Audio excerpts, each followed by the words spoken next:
आप सभी को नमस्कार। मेरा नाम है भूपेंद्र। आप देख रहे हैं द ग्राउंडलेस।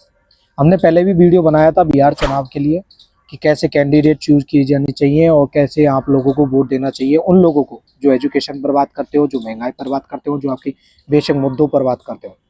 अब जो रिजल्ट आ चुका है बिहार का, तो आपको बता दें कि एनडीए की बब्बर जीत हो चुकी है, आप सभी को पता है। और कैसे वहाँ पर कांग्रेस पार्टी जो भी एमजीपी गठबंधन था कैसे आ रहा है, उन पर भी हम बात करेंगे। एनडीए की 200 प्लस सीटें आई हैं, उनमें से बीजेपी की 89 सीटें थी और 80 प्लस सीटें थी जेडीयू की।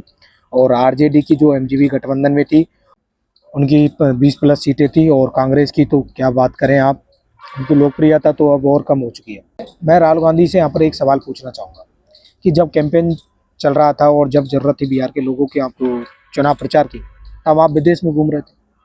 खाली वोट चोरी का मुद्दा उठाने से ये नहीं होगा। हाँ, मानते हैं कि वोट चोरी हुई है, लेकिन बीजेपी सपोर्टर तो ये कहेंगे ना सुप्रीम कोर्ट चाहिए, और आपको सुप्रीम कोर्ट जाना चाहिए था, आपको चुनाव ही लड़ने नहीं चाहिए था, आपको बॉयकॉट कर देना चाहिए। चलो, लोकतंत्र बचाने के लिए आपने चुनाव लड़ भी लिया, तो कम से कम आपको इतना तो करना चाहिए कि वहाँ के ऐसे इंचार्ज बनाने चाहिए कि वहाँ के लोगों को सही से जान सके, लोकप्रियता हो लोगों में। ऐसे कैंडिडेट चूज करने चाहिए जो कम से कम बेसिक मुद्दों पर बात करते हो। आपने 2020 में चुनाव लड़ा, कांग्रेस ने 71 सीटों पर चुनाव लड़ा बिहार में, और उनकी जो विजय की सीटें रही वो 19 सीटें थीं।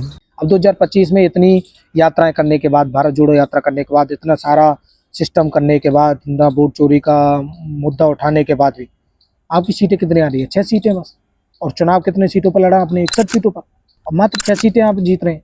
तो खाली एक मुद्दा नहीं है। हम भी नहीं चाहते कि एक पार्टी देश में रहे, और भी पार्टियां हों, उनको मौका मिले और वो भी मुद्दों पर बात करे जो हमारे जरूरी मुद्दे हैं।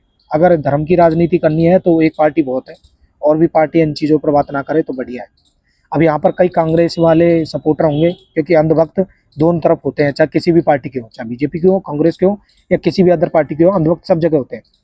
अंधभक्त वही होते हैं जिन्होंने अपनी पार्टियों की खामियां नहीं देखती, जबकि हर पार्टी में खामियां होती है। मैं अब बात करूंगा मोदी जी के बारे में। प्रधानमंत्री मोदी जी ने कहा था कि आरजेडी पार्टी आई तो गुंडा राज आ जाएगा। मैं मोदी जी से यहाँ पर सीधा सवाल करना चाहूँगा कि आपकी पार्टी से कितने गुंडे राज नहीं है? क्या आपकी पार्टी से जीते आनंद सिंह, क्या वो गुंडे टाइप के नहीं है? उन्होंने, आप ग्राउंड लेवल पर बात करेंगे, आप जब मीडिया वालों को देखेंगे, आप खबरों को देखेंगे, आनंद सिंह के कितने केसेज हैं आप देख लीजिए। किसी भी पार्टी के आम नेताओं को उठा कर देख लीजिए, उनमें ऐसे 38% या उनसे ज़्यादा केसेज उन पर मिलेंगे आपको, उन नेताओं पर जो वहाँ उन पार्टियों से जीते हैं। उन पर अटेम्प्ट टू मर्डर के केस हैं, उन पर हाथ मर्डर के केस हैं, उन पर आईपीसी की धारा लगी हुई है, उन पर यौन उत्पीड़न के केस हैं, उन पर रेप केसेज हैं। ऐसे नेताओं को आप चूज करते हैं और उनको विधायक बनाते हैं, आप अपना प्रतिनिधित्व बनाते हैं, वो बिहार को विकसित करेंगे ऐसे लोग। और जन स्वराज पार्टी के प्रशांत किशोर की हम बात करें, जिन्होंने एजुकेशन पर बात की, जिन्होंने मैन्युफैक्चरिंग पर बात की, जिन्होंने बात की कि हमें ट्रेन नहीं चाहिए, हमें रोजगार चाहिए बिहार में ही, ताकि बिहार के लोगों को बाहर जाना ना पड़े। हमें इंडस्ट्री चाहिए बिहार में, ताकि बिहार के लोगों को घर में ही रोजगार मिले। ऐसे लोग जो मुद्दों पर बात करते हैं उनको आप हरा देते हैं। मैं उनकी तरफ नहीं हूँ, उनकी साइड नहीं हूँ, लेकिन उन्होंने बात की, मुद्दों पर बात की, और उनके लिए हम साथ हैं कि हमें मुद्दों पर जो बातें करने वाले चाहिए, जो मुद्दों पर बात कर सके, जो विजन को लेकर साथ चल सके, जो लोगों को विकास की बात कर सके, जो महंगाई को लेकर बात कर सके, जो एजुकेशन को लेकर बात कर सके, जो हेल्थ केयर को सिस्टम को लेकर बात कर सके, वो जो आपके लिए बात कर सके, ऐसे लोगों को, ऐसे कैंडिडेट को आपको चूज करना चाहिए। देखिए, बिहार में जब कैंपेन चल रहे थे, चुनाव चल रहे थे, तब कई ऐसे नेता थे जो वहाँ जाकर चुनाव की प्रचार करते थे। तब लोग उनसे पूछते थे सवाल, और फिर वही कैंडिडेट्स वहाँ पर जीत जाते हैं। क्यों भाई? क्या जनता ने उनको चुनाव विजेता बना दिया, या फिर वोट चोरी से वो जीते, या फिर दबंगई से वो जीते? हो सकता है दबंगई से जीत के हों, वोट चोरी से जीते हों, क्योंकि कई केसेज आप उठा के देख लिए, वीडियो वायरल हुए थे, जिनमें वो एक वोट वो दिल्ली में दे रहा है, वही हरियाणा में दे रहा है, वही बिहार में दे रहा है, और दो दो जगह वोट दे रहे हैं वो। अगर आपको बिहार में सच में विकसित देखना चाहते हैं, तो आपको ऐसे लोगों को चूज करना पड़ेगा। ऐसे गुंडा या बाहुबली लोगों को चूज नहीं करना पड़ेगा, जो दबंगाई दिखाते हो, जो आपसे वोट लेते। शुभकामनाएं देना चाहूंगा मैथिली ठाकुर को, जो कि सबसे युवा विधायक बनी है बिहार की। मैथिली ठाकुर खुद संगीतकार हैं, खुद कला साहित्य से जुड़ी हुई हैं, तो युवा भी हैं और हम भी युवा हैं। तो युवाओं को अब उनसे यही उम्मीद है कि वो भी बेशक मुद्दों पर बात करेंगी, वो एजुकेशन पर बात करेंगी। वहाँ पर उन्होंने कहा कि अलीनगर का नाम बदलकर वो सीतापुर करेंगे। अब चाहे वो कुछ भी करे, देखिए, बकरे का नाम शेर रखने से वो शेर नहीं हो जाता, और किसी भी नाम बदलने से यहाँ पर कुछ फर्क नहीं पड़ने वाला।